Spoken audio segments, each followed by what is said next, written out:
All right, well, we're on to another little quick one about this 1970s Wurlitzer.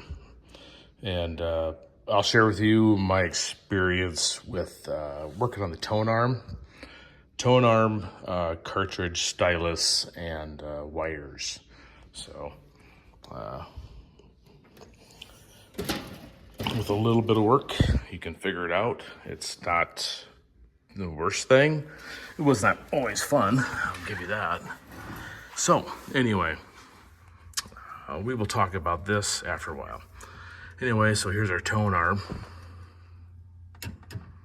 And my problem was with the cartridge and needle, and they were a real pain in the wires to it. So I actually kept the old parts.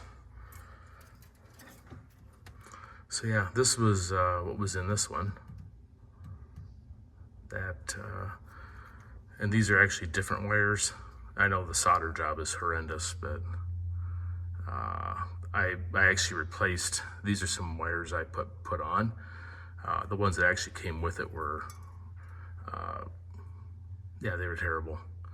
So anyway, the reason I had to end up having to replace this thing is because it was just getting to the point where it almost wouldn't even take a new stylus anymore, take a new needle.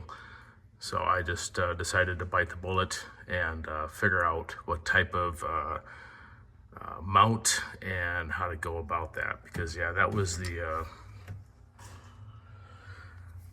and this was the mount for it. So this is, this particular Wurlitzer's got they call it a 1/2 inch mount. So that would indicate the bolt holes, center line. So yeah. And so yeah, what I ended up doing, I ended up replacing all that with an AT brand. It was not an expensive thing. I just didn't want to stick a bunch of money into something that I was still trying to figure out. But yeah, here, just for, I kept the whole box, is how I go. But this is, that's the head, or excuse me, that's the cartridge and stylus that I threw on there. And then I also threw new wires on it. I actually ordered wires.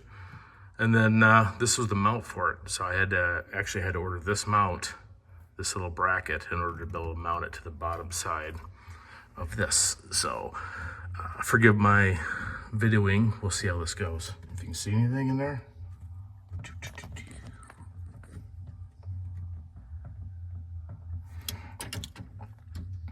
So yeah, by going to that, then I could actually get regular push on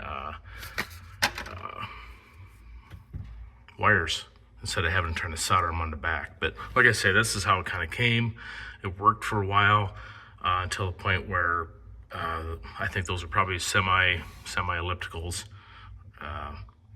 Yeah, it just got to the point anymore where that cartridge wouldn't even really take anything anymore.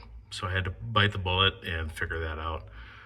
So if you're thinking of something like that, that's just what I did. It wasn't too terribly hard.